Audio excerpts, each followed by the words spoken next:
In an endless and dark expanse floats a peaceful blue oasis. That is our vision of the Earth. And yet our planet is far more complex.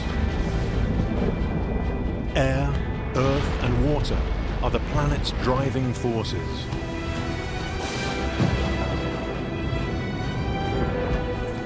These forces shape the many cycles that have created the planet's amazing natural diversity.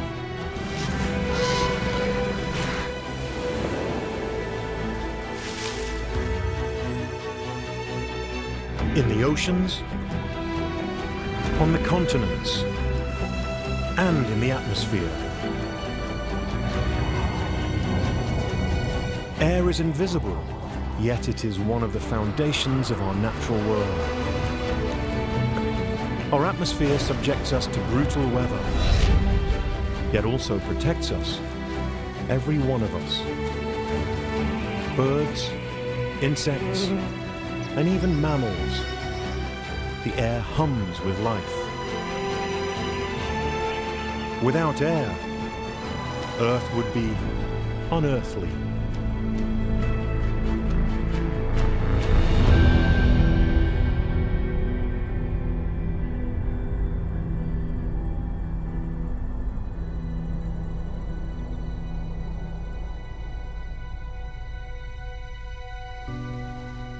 Earth's atmosphere is a dynamic world of its own, constantly changing.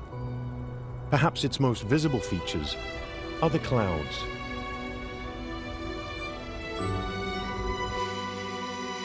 But our skies are by no means empty.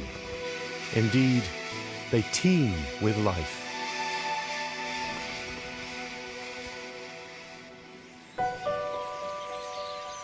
Birds are particularly well adapted.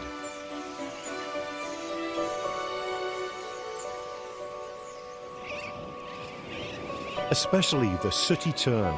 This seabird spends up to 10 years of its life in the air.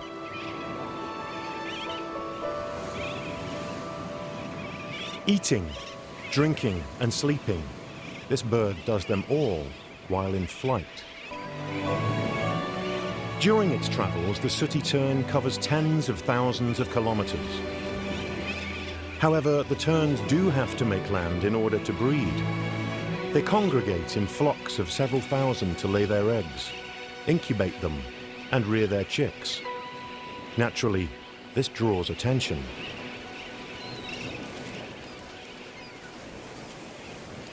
Tern breeding colonies entice larger, predatory frigate birds. The tern parents do everything they can to protect their offspring. With limited success.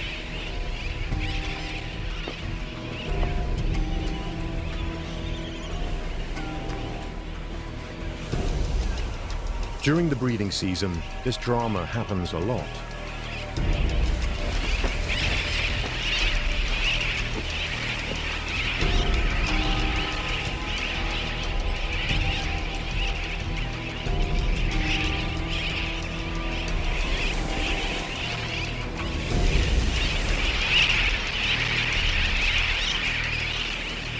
Sometimes the frigate birds fight over their prey in the air. A moment's distraction and the chick breaks free and falls back to the earth.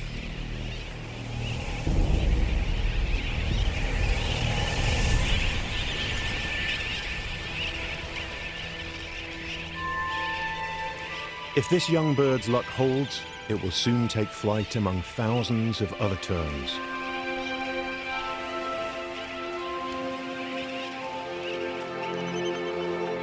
Then it will embark on its own life high above the oceans, just one of the winged wonders of the skies.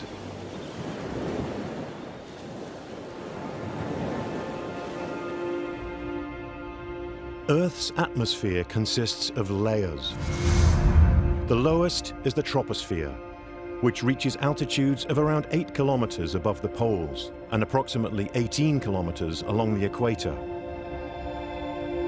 This layer is both a habitat and the primary source of the Earth's weather.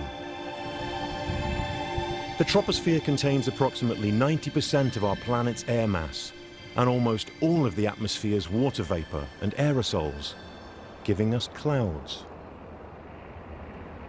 Scientists go to great lengths, or rather heights, to study them.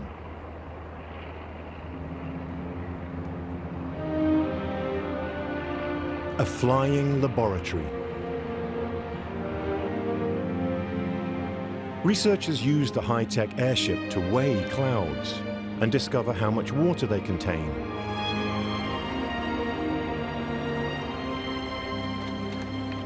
The lab is well equipped. A laser traces the shape and takes the cloud's measurements. Another piece of equipment lets scientists record the size and density of the drops of water that make up the cloud. The pilot and scientists confer one final time, then the experiments begin. The airship dives into the clouds. The instruments evaluate the first drops of water. Humidity here is 100%. The researchers even have time to enjoy the fresh air. Once the airborne laboratory has left the clouds, the scientists evaluate the data.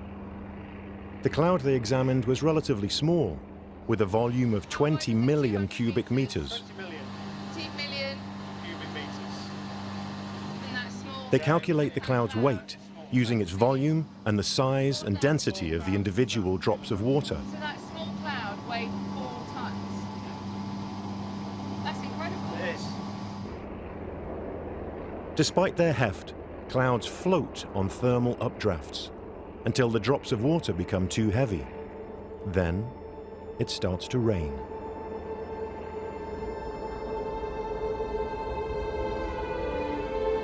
Clouds, wind, and weather play an essential role in nature. Their impact is particularly apparent in high mountains, especially in winter.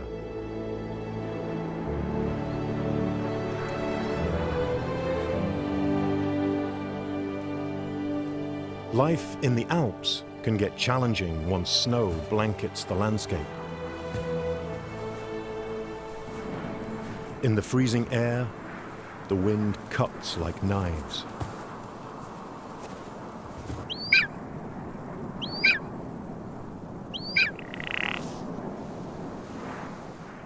A young, inexperienced golden eagle has difficulty finding somewhere to land in the featureless expanse.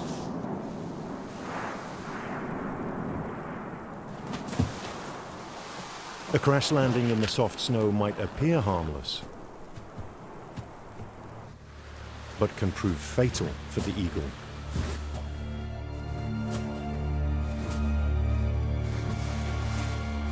The danger increases every time the bird of prey sinks into the snow.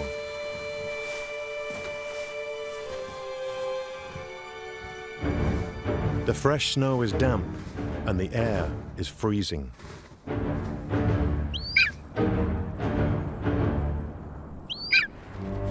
More snow collects in the eagle's feathers with each failed attempt to land.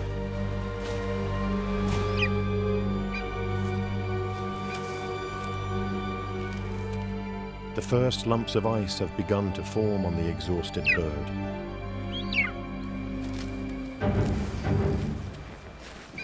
Instinctively, the eagle reacts to the danger.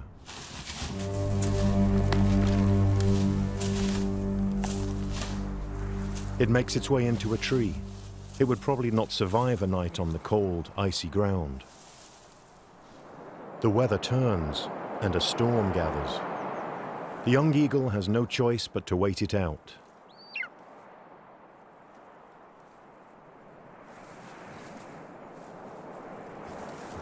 Unlike the eagle, mountain hares use the deep snow to their advantage. Protected from the wind, they wait for storms to pass, even if it takes days. The same is true of ptarmigans.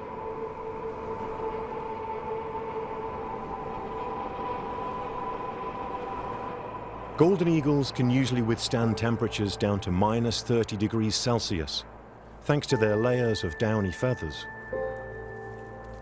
Unfortunately, the ice in its outer feathers and the harsh weather conditions prove extremely challenging for the young bird.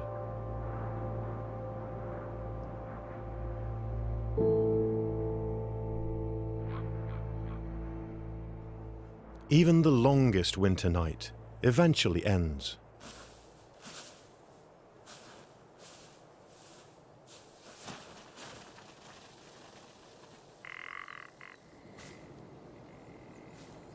The animals begin to emerge.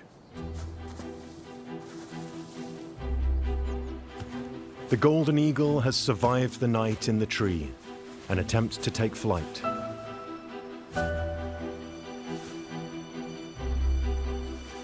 The warmth of the sun soon allows the bird to shake the ice out of its feathers.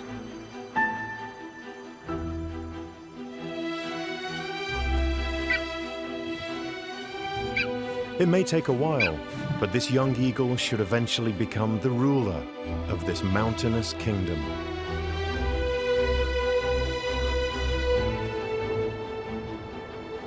Across the earth, the weather determines life and death.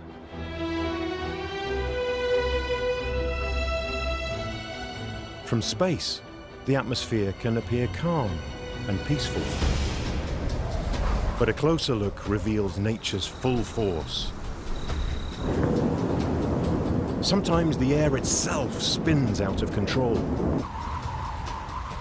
Dust devils, waterspouts, and tornadoes are all forms of whirlwinds. America's Midwest is notorious for its tornadoes. Every year, whirlwinds leave trails of destruction, costing lives and causing millions of dollars in damage.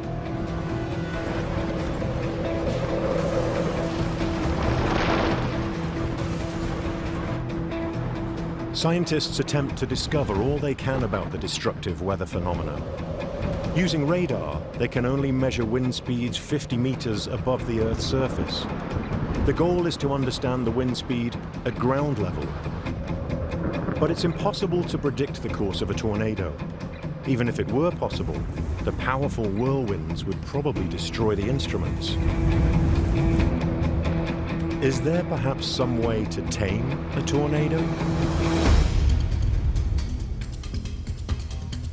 Unfortunately not, but scientists in Ontario, Canada, have found a way to simulate the dynamics of a tornado in the lab. The walls contain 48 fans that push air into the chamber, where it begins to rotate. Additional fans in the ceiling draw the air upwards. The rotation plus the updraft create a man-made tornado.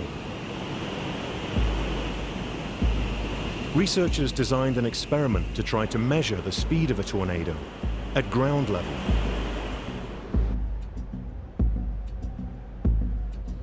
We're gonna start the fans. The foam tiles are light enough to be picked up by the whirlwind and large enough to measure their progress. We'll go a little bit up with the updraft at 35%.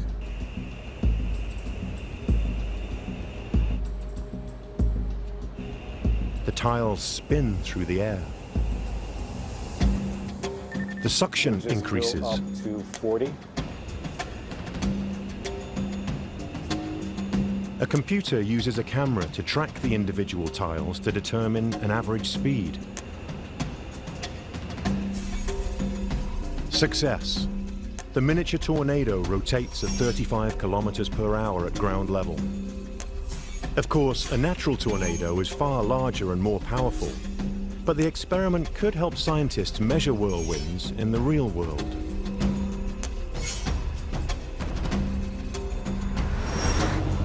It may be possible to feed similar markers into a tornado, then determine their speed of rotation.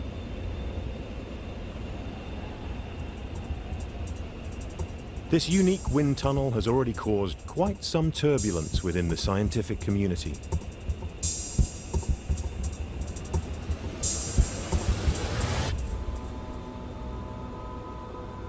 Another laboratory making discoveries about the weather floats high above the Earth.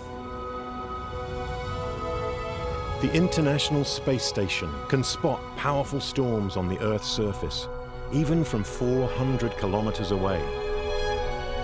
Nature's fireworks never stop. 100 flashes of lightning every second.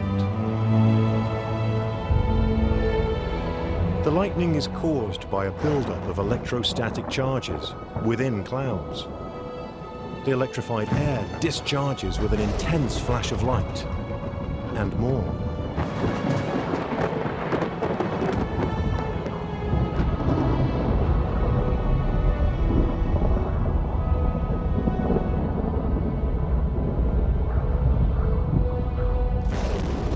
The energy released by the lightning heats the surrounding air abruptly, causing it, for all intents and purposes, to explode. That's thunder. The thunderclap fades, but it demonstrates that without air, there would be no sound.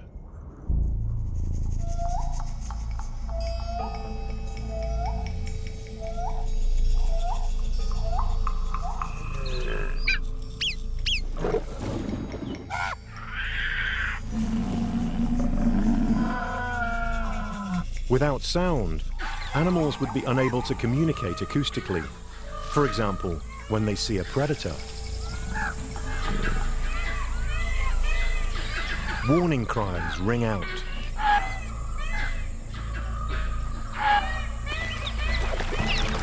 And the animals flee to safety.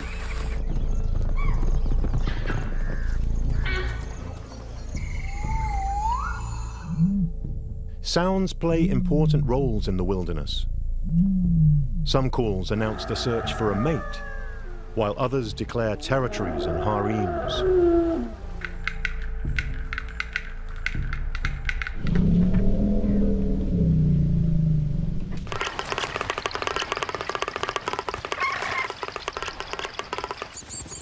Without plaintive cries for food, young ones may be overlooked.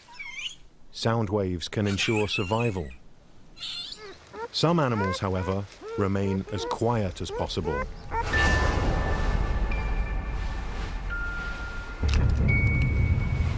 In the evolutionary arms race, some predators have learned the power of surprise.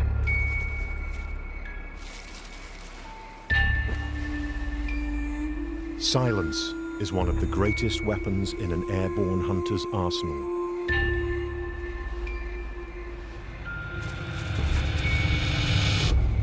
Owls are masters of the quiet, deadly attack.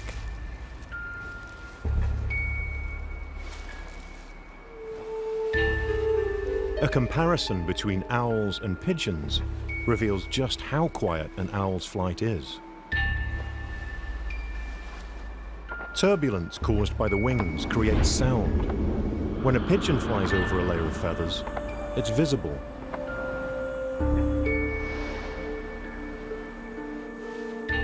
The feathers barely move as the owl passes above them.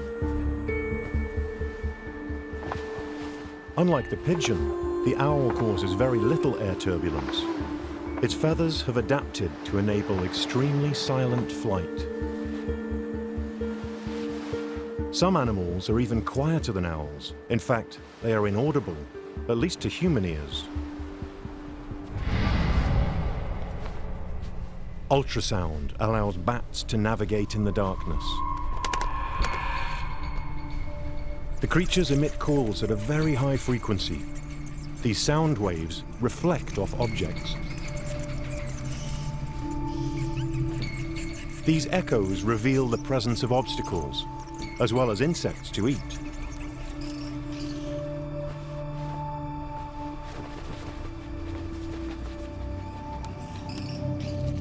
Different bats use different signals. The Egyptian fruit bat emits only 2 ultrasonic cries, close together. This is apparently enough to stop the bat bouncing off cave walls. Dean Waters of the University of Leeds hopes to discover whether these short clicks are enough to reveal smaller obstacles in total darkness.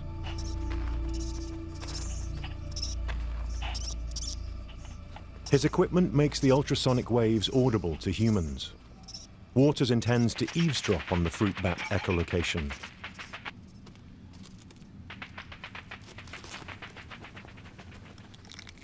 The scientist places hooks in the roof of the cave, then attaches a series of thin ropes with bells at the end.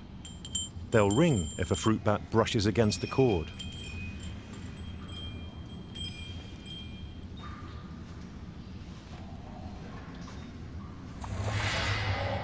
In the cave's complete darkness, infrared cameras reveal truly fascinating behavior.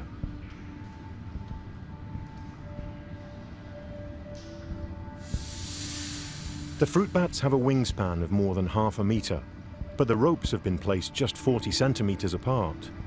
The bats must draw their wings in to avoid the obstacles.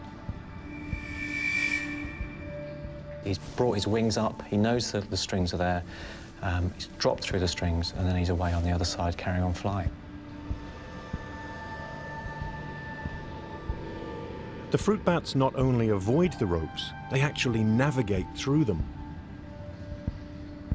People have always thought this type of echolocation was very primitive, but these strings show that these bats are able to detect something which is very small. So it's a very sophisticated system, much better than we previously thought. From the ultrasound of the bats to the other side of the scale.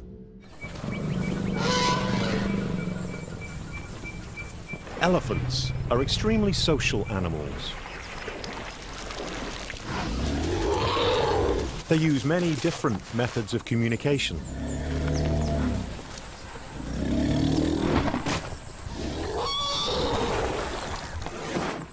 Physical contact, a clearly defined sign language, and certain sounds allow the grey giants to communicate with each other. Sometimes they have a lot to discuss.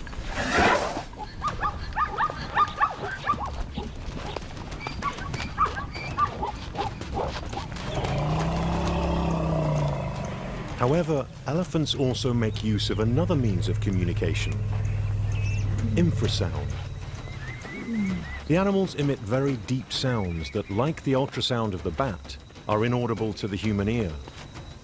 Elephants create these sounds by expelling air from their lungs through their very long vocal cords.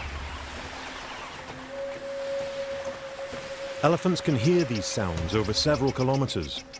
They use the infrasound calls to find other elephants or to warn them.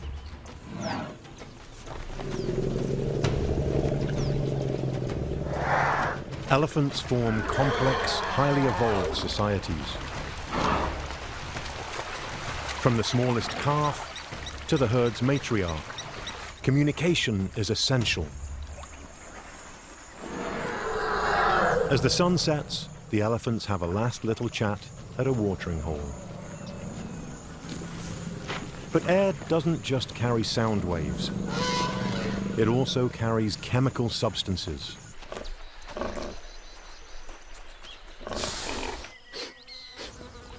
There is something in the air.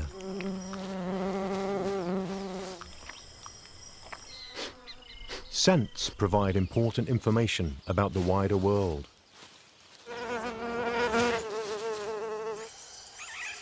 The rainforests of Brazil are an olfactory feast, and some animals here are particularly attuned to the aromas of the jungle.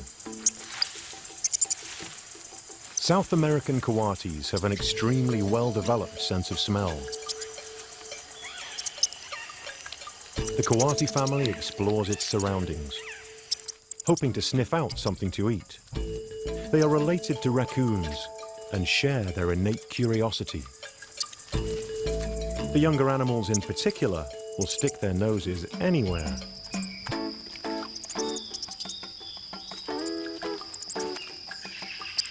The playful coatis explore their habitat.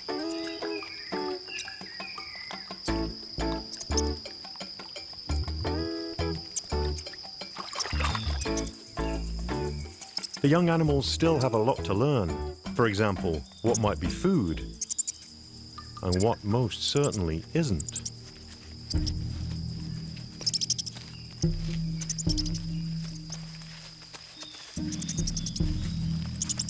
In situations like this, having older, experienced female relatives nearby really helps.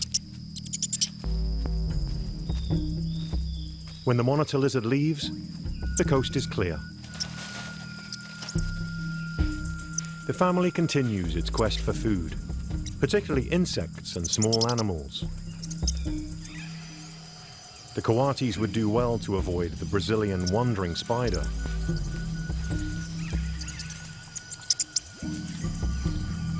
The spider, the most venomous arachnid in the world, is usually nocturnal, but the coatis have awoken it.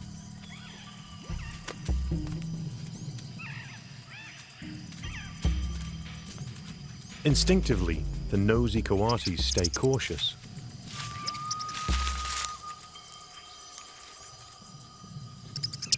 From a distance, the spider seems less threatening.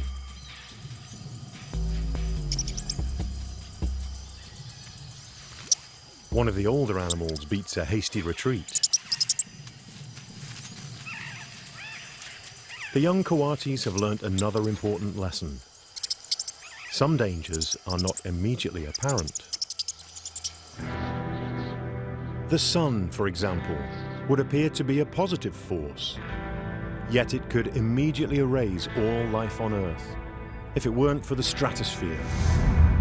This layer of the atmosphere reaches an altitude of approximately 50 kilometers and contains the ozone layer. Sunlight consists of all the colors of the visible spectrum. In nature, it shows up in rainbows.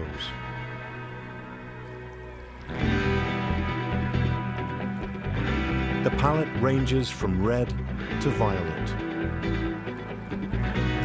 However, sunlight also includes invisible rays. The ultraviolet wavelength has a higher frequency than the violet rays, and UV radiation is extremely harmful to organisms. The ozone layer absorbs much of the UV radiation, protecting life on Earth. Sunlight also provides warmth, of course.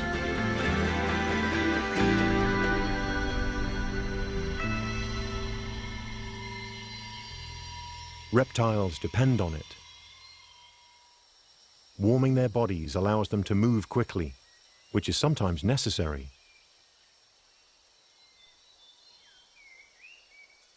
This small lizard is too slow.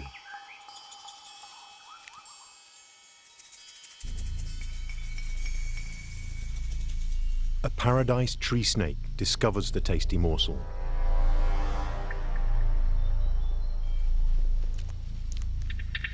And prepares to pounce.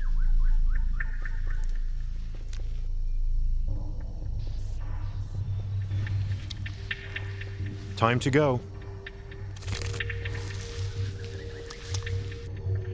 Even in a dense jungle, moving from treetop to treetop isn't always an option.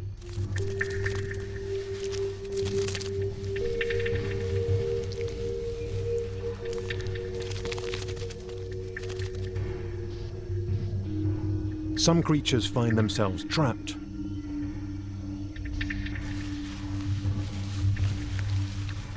But not this one.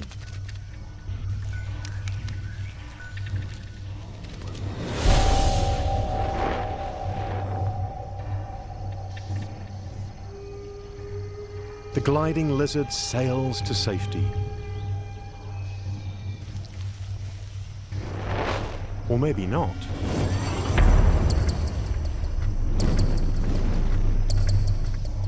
In these forests, the snakes can fly too.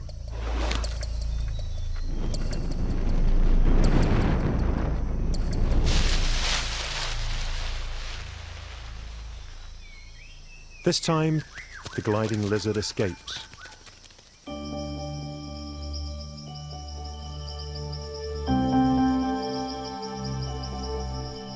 Plants also need air, to reproduce for one thing. Some depend on it to spread their seeds. Some float to Earth,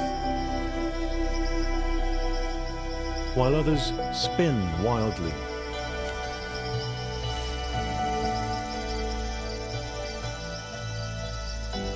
some hitch a ride on the wind, which increases their chance of finding a place to take root.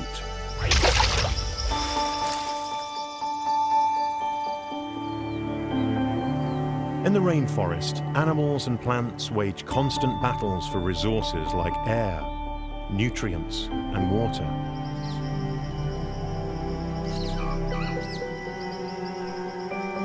When a seed germinates, the plant reaches toward the sun. As it grows, the plant absorbs carbon dioxide from the atmosphere and produces oxygen.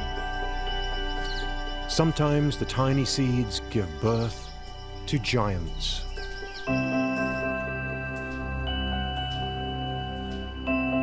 But some trees don't spread their seeds with the wind. Instead, they enlist the help of aerial assistance.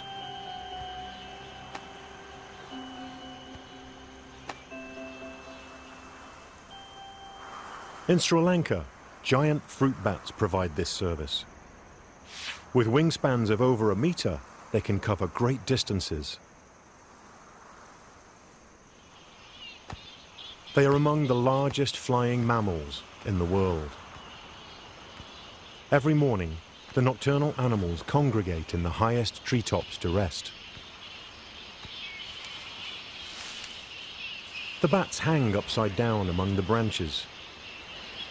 Their resemblance to another ground-based animal has given them their common name, flying foxes.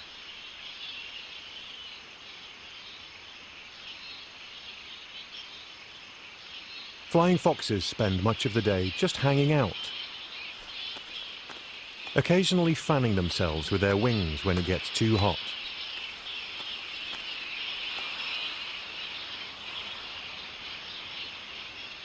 Females give birth once a year, and young flying foxes depend on their mothers for several months.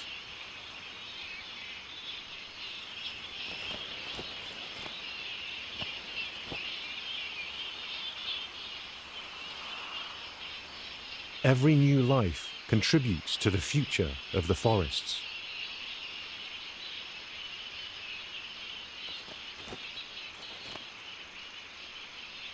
As the flying foxes are the caretakers of the trees.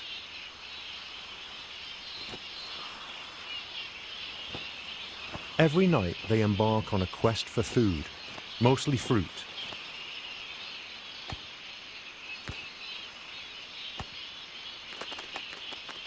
And in the process, replant some of Sri Lanka's rainforests.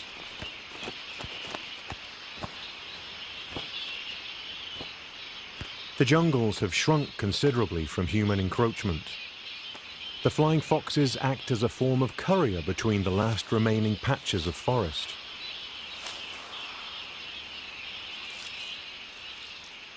They eat the fruit and swallow the seeds. Excreting the seeds helps spread them far and wide.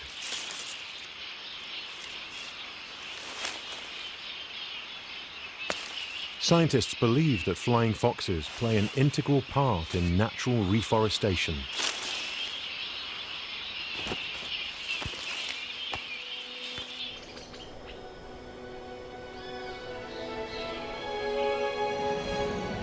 Earth's rainforests are subject to an eternal daily cycle.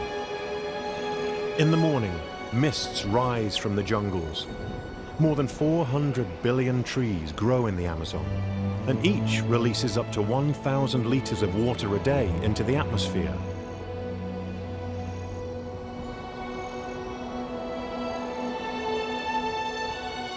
During the day, an estimated 20 billion tons of water collect in the skies above the Amazon. Huge clouds form. The moisture that rose into the atmosphere as mist returns to Earth as water later in the day. No wonder they're called rainforests.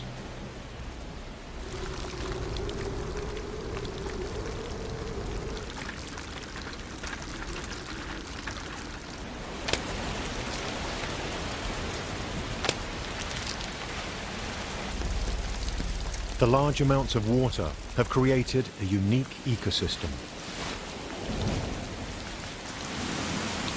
It's natural recycling. More than half of the water that makes up this downpour was released by the trees themselves in the morning.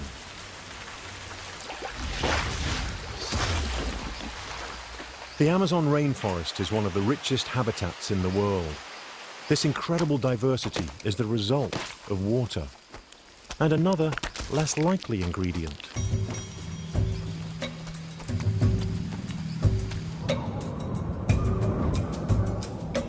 Namibia in southwest Africa is one of the world's driest regions. Years may pass without rain, and yet life endures here.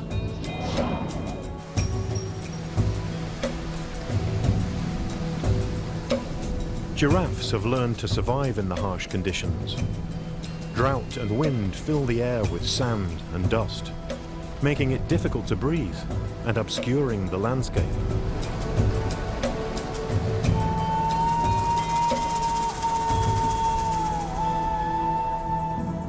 Incredibly, sand and dust helps life to thrive. Winds propel these particles into the air in northern Africa's Sahara Desert, carrying them 5,000 kilometers across the Atlantic. 28 million tons of Sahara dust descend on the Amazon basin every year.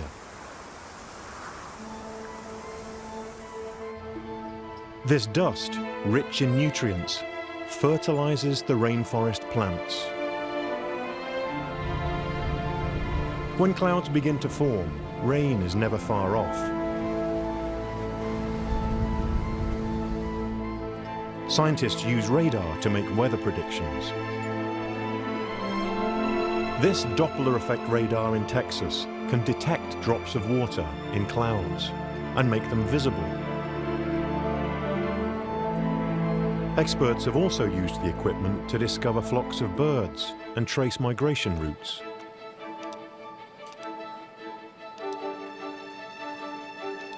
Every year, ruby-throated hummingbirds congregate along Texas's Gulf Coast. Their last stop on the way to their winter quarters in the south. Aided by the locals, the tiny birds eat their fill before embarking on their long journey.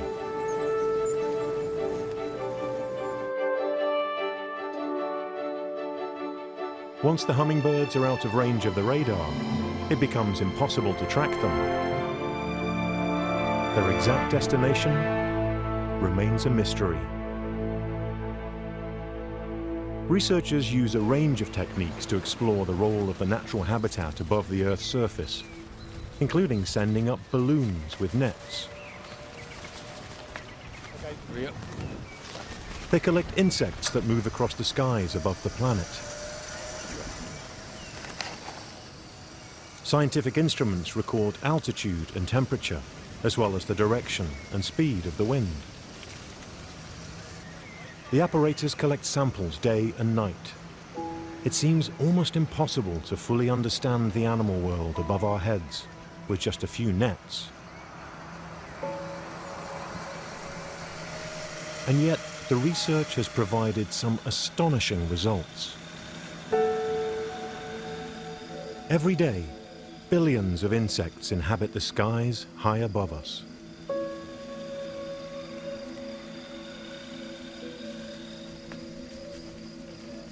Among them, the painted lady butterfly. The balloon experiment revealed that they migrate further than any other insect.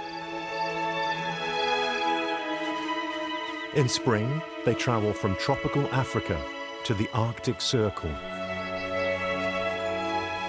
In autumn, following generations travel south again. Their journey takes them almost 15,000 kilometers. An impressive feat for the dainty butterfly.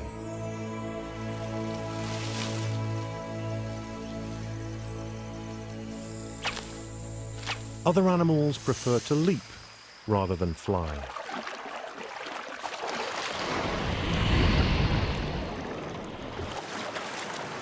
Some creatures perform athletic aerial maneuvers. Others seem to almost plummet.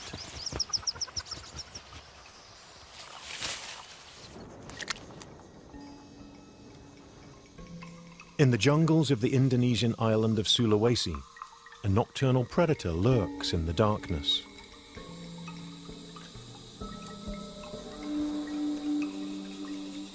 Tarsiers have large, extremely sensitive eyes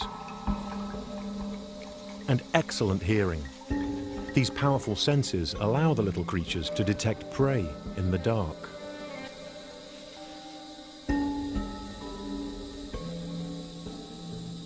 The smallest movement causes tarsiers to leap into action.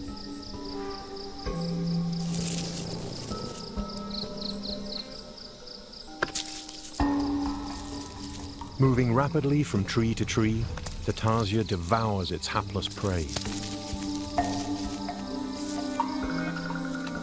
The darkness and the speed of the surprise attack ensure that the animal does not go hungry. However, the tarsier is not alone. A colugo hangs in the branches just a few trees away. These gliding mammals live in the treetops of rainforests. Like flying snakes and gliding lizards, colugos try to avoid climbing. The animal glides from tree to tree at night.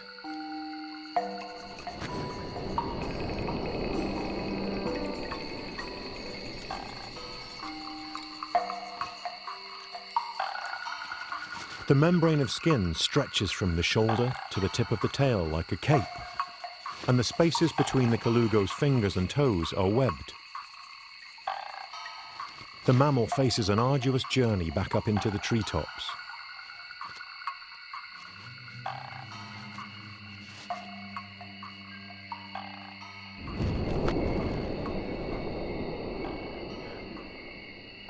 But once it's there, it's in its element.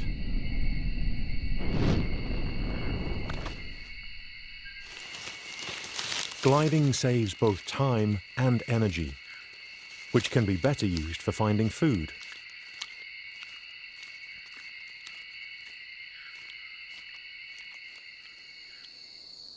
At dawn, the nocturnal colugos retreat into the shadows. They hang motionless against the tree trunk, their mottled fur providing camouflage.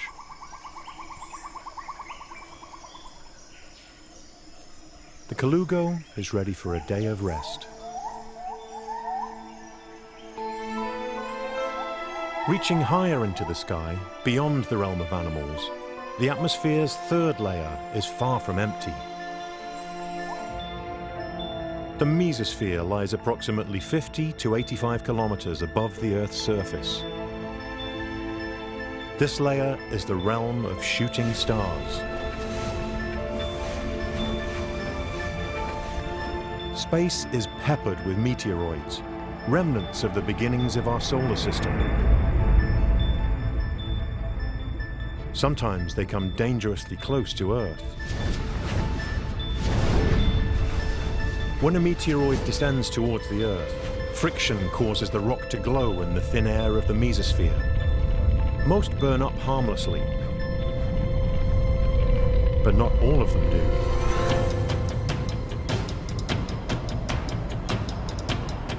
February 2013, a gigantic ball of fire appears suddenly in the skies above the Russian city of Chelyabinsk.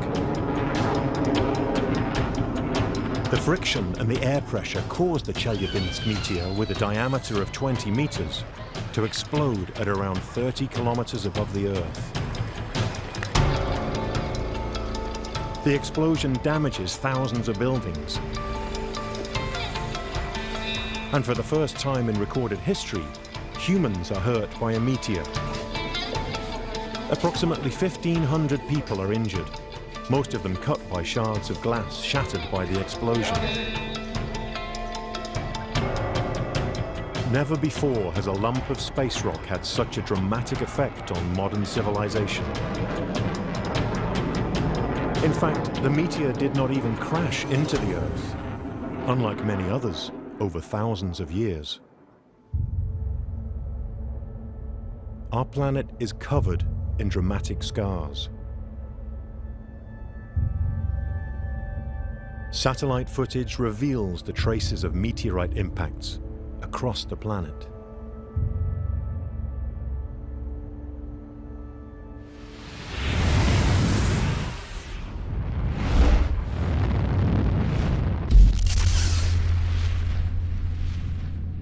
Around 50,000 years ago, a meteorite 50 meters across plunged into what is now Arizona. The energy released was almost 700 times the force of the bomb dropped on Hiroshima. The point of impact, known as Meteor Crater, spans more than 1 kilometer across. Imagine if it happened today. Which is why scientists keep a close eye on space.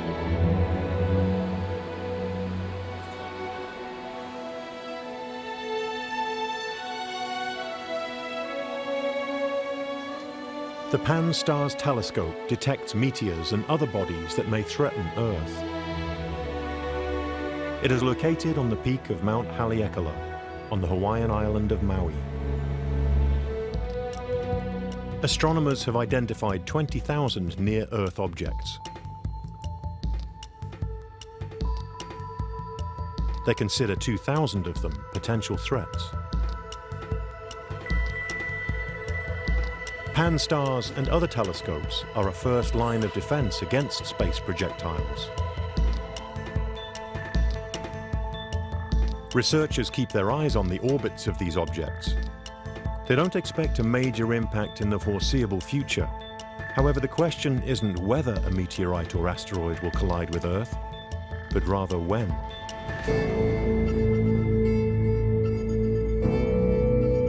Compared to the size of our planet, our atmosphere is merely a thin layer.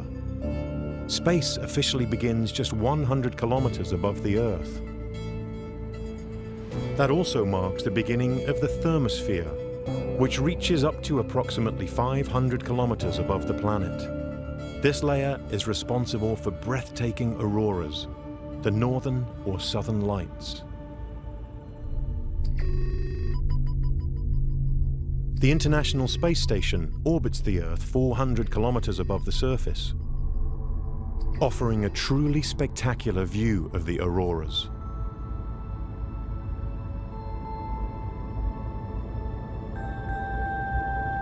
The sun causes the lights by emitting a constant stream of charged particles known as the solar wind.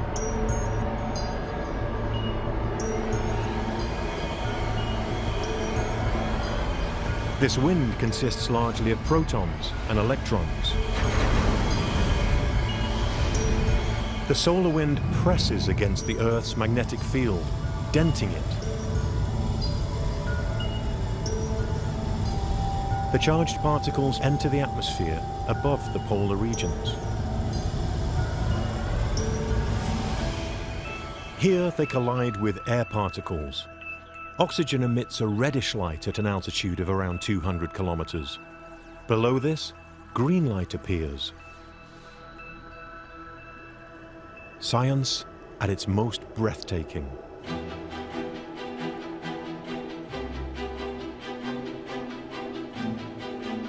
Auroras are perhaps the most beautiful phenomena created by Earth's atmosphere.